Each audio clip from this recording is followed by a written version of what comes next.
बिहार पर केरल कांग्रेस के एक ट्वीट पर बवाल हो गया है। केरल कांग्रेस ने बिहार की तुलना बीड़ी से की। ट्विटर पर केरल कांग्रेस ने लिखा कि बी से बिहार, बी से बीड़ी। इसके बाद बीजेपी ने कांग्रेस पर पलटवार किया। बीजेपी ने कहा कि कांग्रेस की घटिया सोच उजागर हो गई है। तो ये वो ट्वीट है जो कांग्रेस केरला की तरफ से किया गया, केरला की कांग्रेस विंग ने किया है। वहां पर ये बताया गया है बिहार की तुलना बीड़ी से की गई है और इसी को लेकर अब बवाल खड़ा हो गया है। लिखा गया है bidis and Bihar starts with B can not be coincidence a sin anymore. यानी कि ये बताया गया है कि बी से ही बिहार है और बी से ही बीड़ी है। इस पर अब सियासी बवाल शुरू हो गया है। चुनावी साल है और ऐसे में इसे मुद्दा बना लिया गया है। बीजेपी अब कांग्रेस पर अटैकिंग हो गई है। और नीतीश चंद्र हमारे सहयोगी इस वक्त हमारे साथ जुड़ चुके हैं। नीतीश, देखिए कोई मौका इस वक्त कोई पार्टी नहीं छोड़ रही है। अब केरल कांग्रेस जो है बिहार चुनावों को लेकर कूद पड़ी है और बिहार की तुलना बीड़ी से कर दी है और कह रही है कि अब ये बहुत हद तक सिन कंसिडर नहीं किया जाएगा।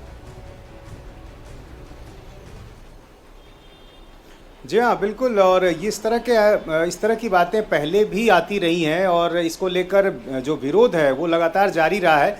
जेडीयू की तरफ से आपत्ति भी इसको लेकर आ गई है और सवाल तेजस्वी यादव से पूछा गया है कि आखिर इस पर आप क्या कहेंगे।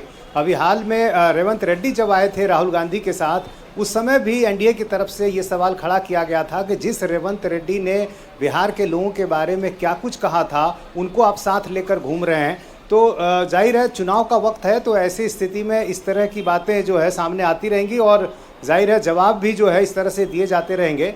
और एक बार फिर जब केरल कांग्रेस का बयान इस तरह का सामने आया है तो ऐसे में इसको लेकर एनडीए की तरफ से अब कड़ी प्रतिक्रिया दी जा रही है और कई सवाल खड़े किए गए हैं कि आखिर इस तरह के बयान देने वाली पार्टियों का समर्थन महागठबंधन के नेता और ख़ास तौर से तेजस्वी यादव किस तरह से कर रहे हैं और उनका क्या कहना है।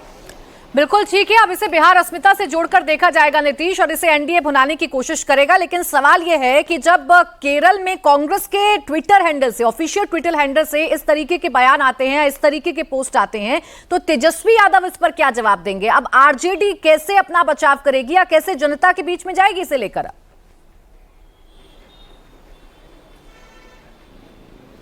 जी हाँ, ये देखने वाली बात होगी कि आखिर क्या कुछ तेजस्वी यादव कहते हैं। और उस दौरान भी जब वोटर अधिकार यात्रा के दौरान रेवंत रेड्डी हो या फिर स्टालिन हो, जब लगातार घूम रहे थे तो आपने देखा होगा कि ये सवाल खड़े किए गए थे एनडीए की तरफ से कि आखिर जिस रेवंत रेड्डी ने और जिस स्टालिन ने जो बातें कही, खासतौर से बिहार के संदर्भ में जो रेवंत रेड्डी ने जो बातें कही थी, उसको लेकर उनसे कई सवाल खड़े किए गए। तो एक बार फिर एनडीए को मौका दे दिया है महागठबंधन ने और जाहिर है एक बार फिर ये सवाल तेजस्वी यादव से होगा। तेजस्वी यादव तो आज अभी पटना में नहीं है, उनकी एक सभा है सासाराम में, लेकिन निश्चित रूप से जेडीयू ने जो सवाल खड़ा किया है, तेजस्वी यादव से सवाल पूछा है कि आखिर बिहार के लोगों को आप किस नज़रिए से देखते हैं, क्या बिहार के लोगों का अपना कोई स्वाभिमान नहीं है, उनकी कोई अस्मिता नहीं। तो ये सारे सवाल निश्चित रूप से पूछे जाएंगे और कहीं ना कहीं चुनाव में भी इस बात को जो है एनडीए की तरफ से रखा जाएगा। और एनडीए को गठबंधन को घेरने का, इंडिया ब्लॉक को घेरने का एक और मुद्दा मिल गया है। नीतीश, आप बने रहिए हमारे साथ। जिस तरह से केरल कांग्रेस की तरफ से ट्वीट सामने आया, इसके बाद प्रतिक्रियाओं का दौर भी शुरू हो चुका है। बीजेपी के प्रवक्ता शहजाद पूनावाला का क्या कहना है, आइए आपको सुनाते हैं। तो आखिरकार कांग्रेस पार्टी ने फिर से एक बार अपनी बिहार विरोधी मानसिकता का परिचय दिया है। उनके ऑफिशियल हैंडल से वो बिहार की तुलना और बिहारियों की तुलना बीड़ी से करते हैं। सोचिए किस प्रकार की मानसिकता है। ये वही कांग्रेस पार्टी है जिसने अभी हाल ही में प्रधानमंत्री की माताजी को भी किस प्रकार से गालियां दी, भद्दी बातें बोली। ये वही कांग्रेस पार्टी है जिसने प्रधानमंत्री को 150 से अधिक गालियां दी। अब कांग्रेस पार्टी पहले प्रधानमंत्री की माताजी को गालियां देती है, सनातन को समाप्त करने की, सनातन को बीमारी कहने की बात कहती है, तिरंगे और संविधान का अपमान करती है और अब तो बिहार के ऊपर जिस प्रकार का हमला बोला है। और ये कोई पहली बार तो नहीं है। डीएमके के नेताओं ने कहा बिहारी जो होते हैं वो टॉयलेट क्लीनर होते हैं, बिहारी जो होते हैं वो पानी पूरी सेलर होते हैं। फिर हमने देखा रेवंत रेड्डी ने तो बिहार के डीएनए पर सवाल उठाया था, कुर्मी डीएनए पर सवाल उठाया था। हमने देखा चन्नी जी ने बिहार के, उत्तर प्रदेश के लोगों का कैसा मखौल उड़ाया। हमने देखा राहुल गांधी की भी जो टिप्पणी थी नॉर्थ इंडियंस को लेकर। और अब कांग्रेस ने तो पूरे बिहार का किस प्रकार से अपमान किया है वो सामने आ चुका है। वैसे तो आपको बता दें कि जीएसटी रिफॉर्म्स के बाद ही अब लगातार विपक्ष सरकार को घेरने की कोशिश कर रहा है और उन्हीं रिफॉर्म्स को लेकर ये बेतुका ट्वीट इस वक्त कांग्रेस केरला का सामने आया, जिसे बीजेपी ने मुद्दा भी बना लिया है और बड़ी अटैकिंग मोड में सवाल पूछे जा रहे हैं। सिर्फ एक मुद्दा नहीं बल्कि दूसरा मुद्दा है गाली गलौज का। बिहार में राहुल गांधी के मंच से पीएम मोदी की दिवंगत मां को गाली दी गई। इसके विरोध में कल 5 घंटे के लिए बिहार बंद बुलाया गया था। इसे लेकर लालू प्रसाद यादव की एक्स पोस्ट पर सियासी संग्राम छिड़ गया। लालू ने कहा कि गुजराती लोग बिहारियों को इतने हल्के में ना लें, ये बिहार है। बीजेपी के गुंडे राह चलती महिलाओं, बहन बेटियों, बुजुर्गों और स्कूल जाने वालों को जिस तरह परेशान कर रही हैं, सड़क पर आम लोगों के साथ दुर्व्यवहार कर रही हैं, उसका जवाब बिहार की जनता देगी। ये लालू प्रसाद यादव की तरफ से ट्वीट किया गया था। लालू प्रसाद और उनकी पार्टी सिर्फ इसे लेकर ही गुजरात बिहारी नहीं करा रहे हैं, बल्कि जीएसटी घटाने पर भी आरजेडी ने इस गुजरात बनाम बिहार से इसे जोड़ दिया। आरजेडी प्रवक्ता प्रियंका भारती ने सोशल मीडिया प्लेटफॉर्म एक्स पर लिखा, मोदी जी जीएसटी में भी बिहारी उत्पादों के साथ अपनी नफरत दिखा रहे हैं। गुजराती खाखड़े पर जीएसटी नील कर दिया तो वहीं बिहार के मखाने पर जीएसटी 5% और मशहूर गजक तिलकुट को 18% के दायरे में डाल दिया, जो हमारे गयाजी की शान है। इतना ही नहीं, कलम पर जीएसटी बढ़ाकर 18% कर दिया। तेजस्वी जी कहते हैं भाजपा तलवार बांटती है, कलम से नफरत करती है।